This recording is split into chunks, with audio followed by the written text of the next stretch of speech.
Dalam hiruk-pikuk dunia modern yang serba cepat, banyak dari kita merasa terjebak dalam perlombaan finansial yang tak ada habisnya. Gaji mungkin naik, tapi kenapa rasa cemas dan gelisah juga ikut naik? Kenapa ketenangan seolah semakin jauh? Hari ini, kita akan kembali ke sebuah panduan manajemen harta yang telah teruji ribuan tahun. Sebuah ilmu keuangan revolusioner yang mungkin tidak pernah kamu pelajari di sekolah. Ilmu keuangan ala Rasulullah Shallallahu Alaihi Wasallam. Ini bukan sekadar tentang angka atau seberapa besar asetmu. Ini adalah tentang perubahan fundamental dalam cara kita memandang uang. Kuncinya adalah konsep keberkahan atau barakah. Mari kita bedah bersama, pilar demi pilar, bagaimana kita bisa meraih ketenangan finansial sejati. Pilar pertama, dan yang paling mendasar adalah mengubah mindset kita. Rasulullah mengajarkan kita bahwa harta adalah amanah. Kekayaan yang kita miliki sejatinya bukan milik kita sepenuhnya, melainkan titipan dari Allah. Dengan mindset ini, fokus kita bergeser. Bukan lagi soal menumpuk angka di rekening, tapi tentang bagaimana kita mendapatkan harta itu dan untuk apa kita menggunakannya. Rasulullah, yang dijuluki Alamin, sang terpercaya, menunjukkan bahwa kerja keras harus selalu berjalan beriringan dengan kejujuran. Coba kita renungkan sejenak, jika uang menjadi tujuan akhirmu, kamu akan selalu rentan terhadap stres, iri hati, dan godaan untuk menghalalkan segala cara. Sebaliknya, saat kita menjadikan uang sebagai alat, sebagai sarana untuk mencapai kehidupan yang lebih tenang dan bermakna, beban itu terangkat. Kekayaan sejati bukanlah tentang nominal di saldo rekening, melainkan tentang hati yang selalu merasa cukup. Sebuah kondisi indah yang disebut qanaah. Sekarang, pilar kedua, pengendalian pengeluaran dan gaya hidup sederhana. Rasulullah, seorang pemimpin besar, memilih untuk hidup sederhana. Beliau mengajarkan kita bahwa dalam kesederhanaan terdapat ketenangan yang jauh lebih berharga daripada kemewahan sesaat yang seringkali semu. Salah satu perangkap finansial modern yang paling berbahaya adalah apa yang disebut lifestyle inflation. Pernahkah kamu merasa setiap kali gaji naik, pengeluaranmu juga ikut naik secara otomatis? Akibatnya, tabungan kita tetap saja nol, meskipun pendapatan sudah berlipat ganda. Kita seperti berlari di atas treadmill, lelah tapi tidak pernah sampai ke tujuan. Rasulullah mengingatkan kita untuk selalu bisa membedakan mana kebutuhan dan mana keinginan. Sebelum membeli sesuatu, tanyakan pada diri sendiri, apakah aku benar-benar butuh ini?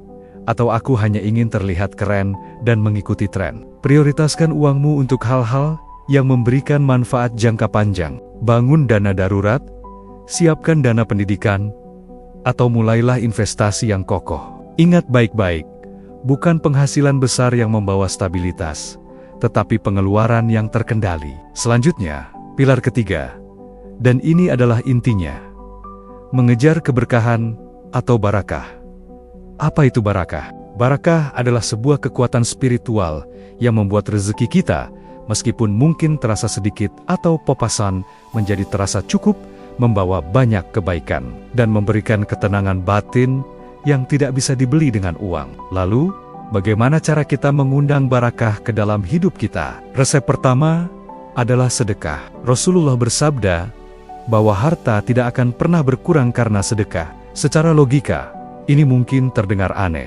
Bagaimana mungkin memberi justru membuat kita tidak kekurangan? Sedekah adalah investasi sosial. Ia menciptakan lingkungan yang positif dan, lebih dari itu, berfungsi sebagai penolak bala atau musibah.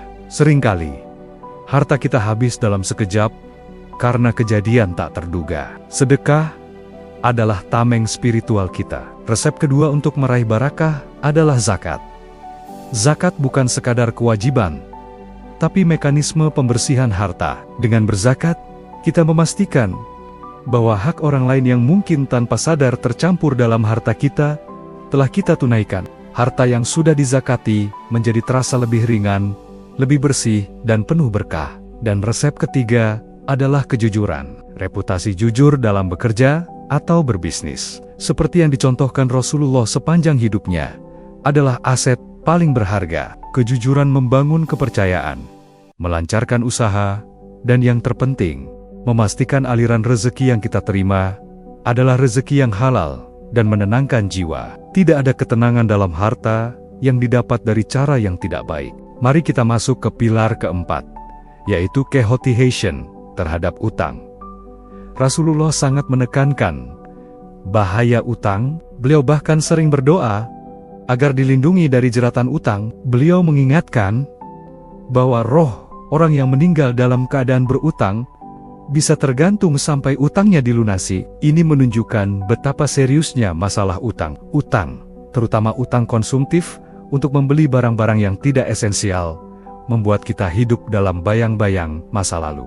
Kita terpaksa bekerja keras hari ini hanya untuk membayar cicilan barang yang kenikmatannya sudah berlalu. Ini adalah sumber stres dan kegelisahan kronis. Kita tidak bisa merencanakan masa depan karena energi kita habis untuk membayar masa lalu. Utang hanya boleh dilakukan untuk kebutuhan yang benar-benar penting dan mendesak, seperti properti untuk tempat tinggal. Hindari berutang untuk memenuhi gaya hidup, membeli gadget terbaru, atau liburan yang sebenarnya di luar kemampuan. Dan jika terpaksa berutang, sertai dengan niat yang sungguh-sungguh untuk melunasinya sesegera mungkin, tanpa menunda-nunda. Dan yang terakhir, pilar kelima, prioritas penggunaan harta.